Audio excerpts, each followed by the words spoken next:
How's it going, familia? So, it's a Lorcana video, but this is a bit of a different one because, well, we're not gonna open packs. Well, we are. We got this one Jafar pack that we're gonna open up later in the video. But in the meantime, because this video is mainly because this is the story time of my very first Lorcana pre-release event. So yeah, what you see right here is the Pull the Lever promo card. And if I can angle it correctly, yeah. If you see right in there, what makes this exclusive is that it's pretty much the cold oil version of the Pull the Lever card for Jafar. But if you look closely in the text box, there is a Cobra design on it, which is really nice. And of course, you got the Lorcana promo symbol right down there, so you'll know that this is the promo version of this card. And this is what you get when you participate in a pre-release event. And what happened in my event? Well, pretty much what a pre-release event is that you get 6 packs of Jafar to open up, and you have to build a 40 card deck that you have to build, and you gotta compete against 3 other players, 2 rounds each, and the more games you win, the more free packs that you'll win. So in my case, I didn't do well.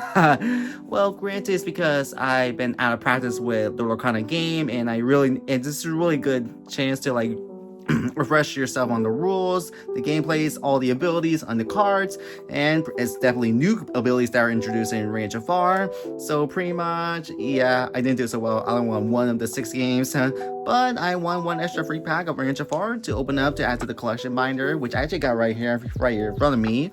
So I'm gonna pretty much right here is the Jafar binder that I built so far, and most of these are the cards I used for the pre-release event.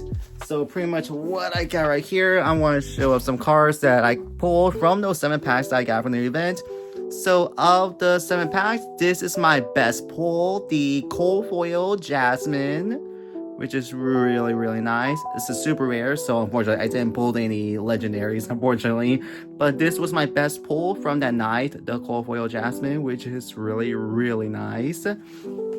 And I'm gonna go through my binder real quick because I do want to like point out, like, if you want to add any Jafar cards in your decks, I want to give some suggestions. If you ever want to build a Lorcana deck, I want to give some suggestions because some of these cards really did help me out during these games.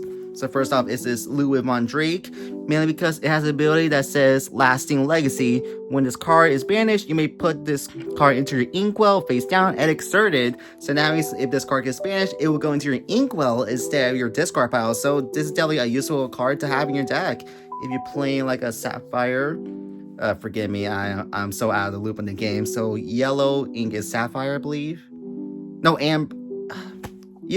You let me know in the comments below. I'll figure. Sorry about that. Like I said, I'm really out of loop in the game so far. But yeah, that's one card I recommend. And here's another one I recommend. Jean. So pretty much it says that whenever this card quests, you may remove up to 2 damage from chosen character. So if you have another character that has damage, so this card will heal them up. So that's another good one that you can have in there. And let's see what we can find in here.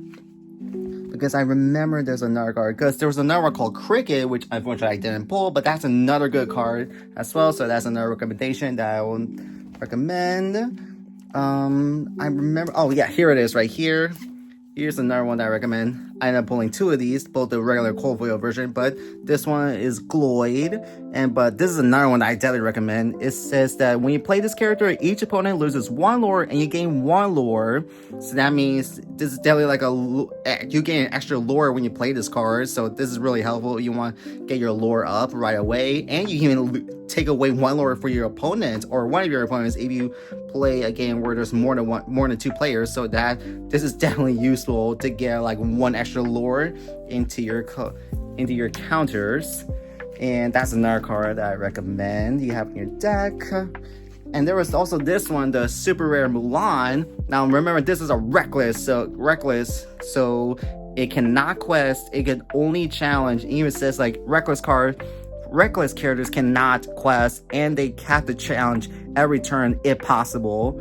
But the thing with Mulan is, because unfortunately I didn't even notice it at the event until rereading it now, because during your turn it gains evasive, And this character can challenge ready characters. So yeah, so that means this card can just challenge anyone on the deck. They don't have to be asserted, they don't have to be ready. If it's there, it can challenge them. So I think this is another good card to recommend if you're really on the offensive strategy for this game. That's another good one to have right here. And my ears are falling off. And I believe that's all the good cards that I've got from this one. Unless if I'm missing anything. Yeah, I think those are the good cards that I recommend. Oh, one more thing. Quick shot. That's another one that could be useful. It says like deal 1 damage to a chosen character, then draw a card. So pretty much it will deal like 1 damage to any of your opponent's card, and you can also gain another card to draw. So that's another one to recommend. Alrighty, and those are the cards that I recommended based on how I did during the pre-release event. And if you stuck around this long, well, it's time to open up the Ranch of Jafar packs. So let's see what else can we get.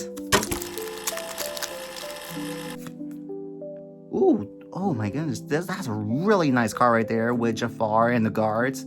I tell you, yeah, at the end of the day, when I get all the pieces, I'll tell you shut that up. But that's what it is right there. That's a really nice art right there. And off we go. Let me come over to the other side. And what we got right here, we got Perita, Bambi. Ooh, I really like that card. There we go. That one you should see better. Tipo, Fran Owl, Adeline, Bonfin. This is definitely a new one for me. Ariana, really nice. Get Out, She's Your Person, Undermine. Really like this movie, Atlantis. Ooh, another super rare Mulan. There we go. One of the cards I recommended, and now I got an extra copy of that. So really nice. So it's super rare right off the bat, actually. And oh, I think we got a legendary. Oh, there we go. Legendary Rapunzel. Let's see if I can get the shine. There we go. So that we can see like the foiling on there. So really pretty nice with that one. Oh man, the legendary Mickey Mouse one, that's another good card from this set to have in your deck, because oh my god, that one's gonna be like a powerhouse. And anything else in the back? Cold foil Mother Gothel, really nice. Man, there we go. My first legendary for Ranch of Jafar is Rapunzel. It's really good. So let's see what this one says. It's an invasive card. That's really nice. Let me put it right there. There we go. It says, wrapped up. Whenever this character quests, chosen opposing character can quest during their turn, during the next turn. Oh wow. Oh wow, so that's really nice art. This is a nice one right there. So this could be useful. I'm gonna have to try this out. And yeah, that's gonna do it for my story time for Ranch of Jafar. Plus this extra pack opening for the content. So stay tuned this Friday for the June edition of Retail Rivalry, and let me know in the comments down below if you pulled anything great from Ranch of Jafar so far, or if you attended a pre-release event in your local card store, and tell me how did you do? Did you do better than me? So until then, bye.